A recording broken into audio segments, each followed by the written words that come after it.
Good morning, everyone. My name is Himanshu Gupta, and today I will be presenting my work on robust all-weather environment 3D perception and obstacle avoidance.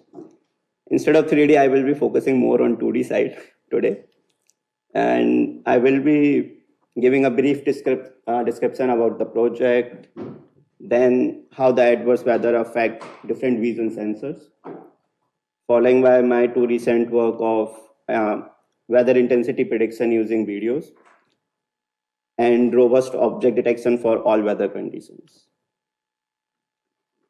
So as we all know, that working outdoors in extreme weather condition is difficult and very highly prone to accident. And this is due to various challenging conditions like adverse weather. We have fog, rain, snow. Also, we have dust and debris in most construction cases. There are other reasons like various illumination throughout the day and year, especially in Nordic countries. And one more reason is most of the environment that heavy duty machinery works are more cluttered and unstructured. And my objective with this project is to develop robust perception solutions like mapping, localization, obstacle detection, and scene understanding to either help or assist the drivers or to develop autonomous navigation solutions. For machine perception, there are three main sensors: cameras, lidars, and radars. All these three sensors have different properties with respect to the resolution or the information they provide, their dependence on the ambient condition, and their basic use in driving systems. For camera, it's object detection, scene understanding, and semantic segmentations kind of thing. For LiDAR, we mainly focus on navigation and object detection part. And with radar, it's navigation and sometimes moving obstacle detections.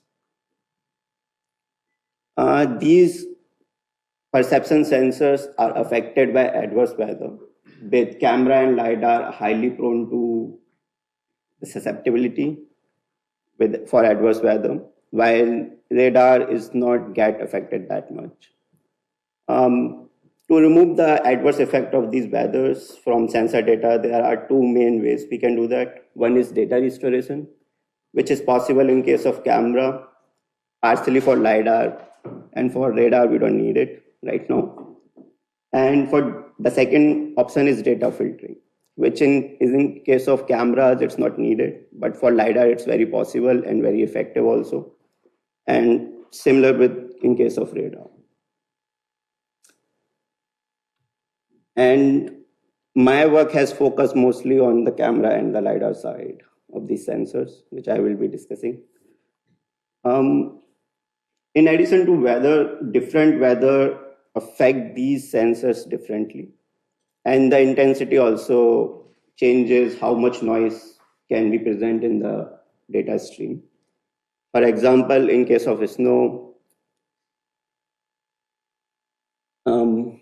in the first figure, it's like for low and moderate intensity snowfall.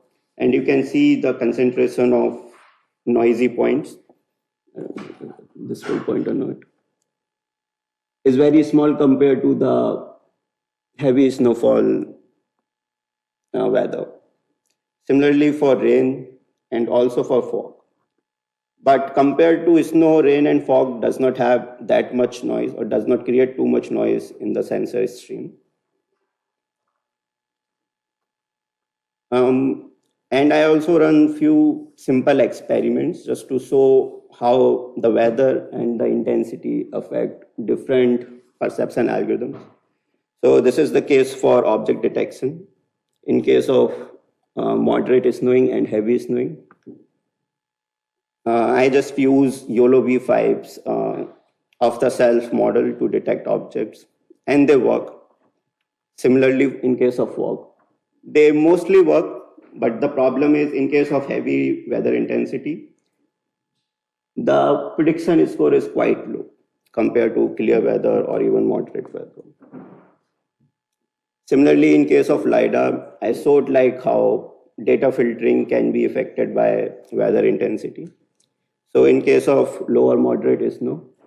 The points are very concentrated near the sensor itself, mostly in the range of 25 in this case. And based on it, we can select different algorithms for filtering. The first is radius outlier removal, and the second is dynamic radius outlier removal. And what I want to show here is the time that it took. So what I want to say here is, like, based on intensity, we can decide different algorithms for different cases and for different sensors also. So this was in case of low and moderate intensity. The bottom figure is for heavy snowing. And we can see here DROR works much better than the classical ROR filter as compared for low intensity weather, where ROR filter works much better than the dynamic radius outlier removal. As I have shown now that weather intensity and the weather itself plays an important role.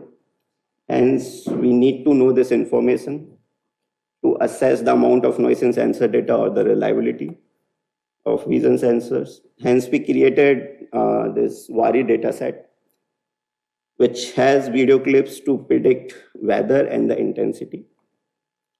For data collection, we collected videos from YouTube, Reddit, we did duplication removal, and we extract the 1 second clips from each video.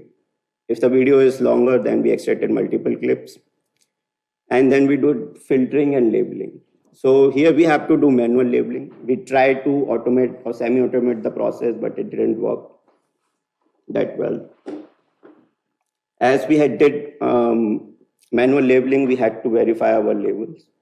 And we did some experiments for weather label for each weather separately. And these were the results.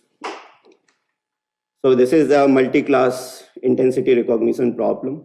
And we found out that the transformer works much better than anything else here. As we want to do multiple level classification here, we are currently working on it, and we decided to follow 3 different architectures. For 3 different architectures. For our initial case, we are just using X3D model architecture as a feature extractor. Then we have 3 different classification head. The first is single head and multi-class classification problem. The second is multi-headed attention mechanism for multi-class classification. And the third one is simple multi-level weather classification. So we are trying these 2 things, which is multi-level and multi-class, because our data set can be used as these 2 different ways. We can either predict intensity based on each weather separately, or we can all combine them into a single level or as a multi-level classification problem. For the very initial results, the accuracy is not that high, especially for the exact match. We found out that multi-head with channel attention mechanisms work better, but we are still working on it and trying to improve the results. Yes. So knowing the weather and the intensity is not enough. We still have to improve the object detection in all weather conditions. And we have this study on how we can train neural object detection algorithm to improve its prediction in adverse weather. And there are 3 main strategies that we tried here. The first is training with images with real adverse weather condition. So if we have the real adverse weather condition, that's the ideal case for training. But there's not that much labeled data available for it. Then the second best case is we generate weather augmentation in the images. And there are 3 main approaches we can use here. The first is analytical way. So we develop some analytical pipeline to generate these weather effects. Second is GAN, and the third is style transfer. And the third and last way, which is different from the initial 2, is we do adverse weather denoising and then perform or do object detection on the denoised images. And in this study, the main objective is to answer these three questions, which is how the basic augmentation affect object detection training, especially for adverse weather cases, and how weather augmentation can help with robustifying the object detection model, and whether the current denoising algorithms are enough or effective for robust object detection. So for first part, So for first training pipeline, it's very easy. We just include few image augmentations. But for the second part where we are generating weather augmentations, so we wrote the algorithm for all three and generated around 1,000 images for each weather cases. For analytical approach, we use we randomly generated rain streaks, fog, and snow. I don't know how clear it is in this, but there are rain streaks here. I don't know if it's visible or not that much. In case of GAN, we use cyclic GAN. We selected clear weather images. We trained cyclic GAN with adverse weather, and then we just apply those on the clear weather images. In case of a style transfer, we selected images with adverse weather, and we did a style transfer kind of thing. But in this case, we have to do one more step, which is label verification. As in case of, especially in case of GAN and style transfer, the image context can change a lot. We then train we trained models with this training data set. What we did is we selected object detection. We used YOLO V5 as object detection model. For dataset, we use Berkeley Deep Drive dataset because it has real adverse weather cases. And we created 5 training sets. The image set 1 is just the clear weather images.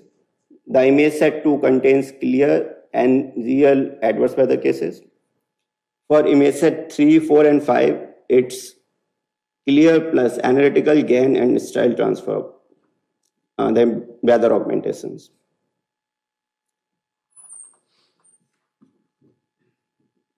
For online image augmentations, or by online I mean while training, we can use the basic augmentations. We had 3 sets. The first is the basic one, which includes geometric and mosaic augmentations. The second uses basic plus color augmentations, which YOLO's library generally uses in the system. And the third one is the basic plus some weather mimicking augmentations like motion blur, white noise, color shifting, those kind of things. And for testing, we used unseen dataset, which is DAWN for adverse weather. And we also have to evaluate how it performs on clear weather too. So we use Udacity's dataset for that. For evaluation metrics, we just so how it performs on mean, average precision, and recall.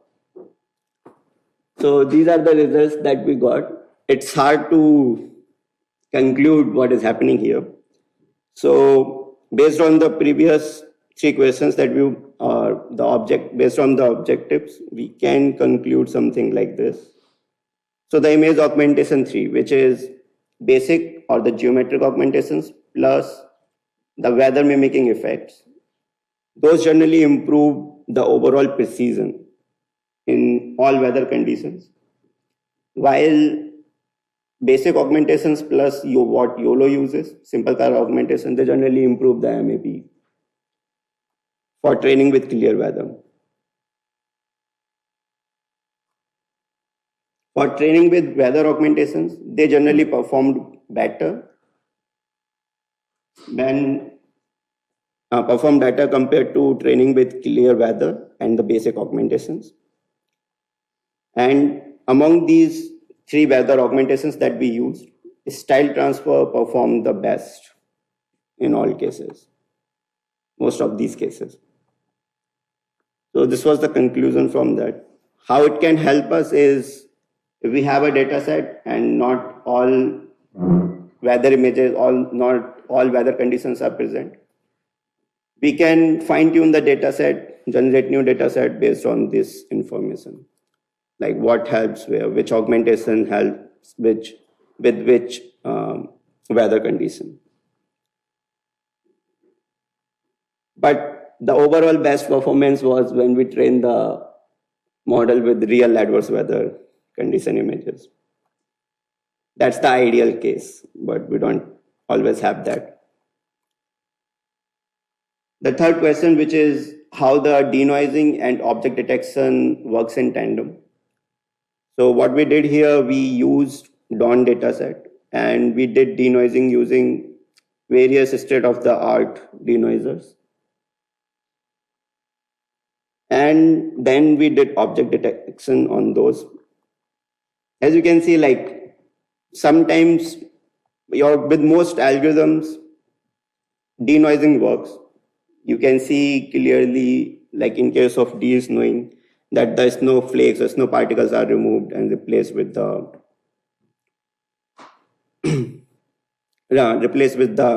background images, kind of like data restoring works. But it does not always correlate to how it performs down the line with different algorithms. So for testing this approach, we use DAWN dataset. And as an object detection model, we use the simplest or the base model, which is image set 1 and image augmentation 1. And these were the results we got for dehazing, deraining, and de-snowing. And similar to the earlier results, it's also not very clear what works. But as a conclusion, what we observed is most existing adverse weather denoising methods, they are not sufficient or compatible with object detection models. There are few recent literatures which kind of train denoising and object detection in tandem, but we did not evaluate those here yet.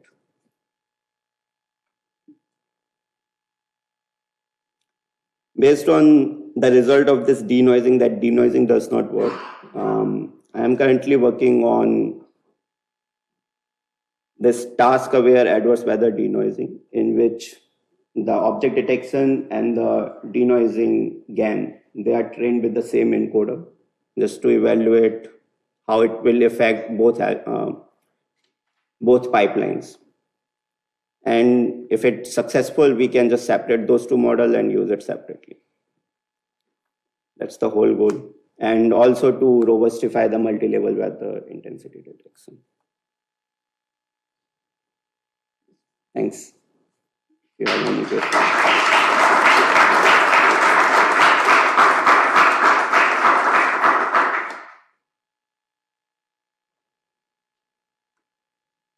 Sorry, we were late with the start and finding place was a bit challenging. I think keep the time, so do we have time? Maybe we can have one question so we can continue during the break. If you summarize your overall work right now and the next steps, do you think that your system will make it possible to automatically label certain image, whether it includes different conditions such as rain, snow, or something like that? Yes, for car and vehicles, because I trained them for two classes, pedestrians and the vehicles, all vehicles included. For those, yeah, it can be used for initial labeling stuff.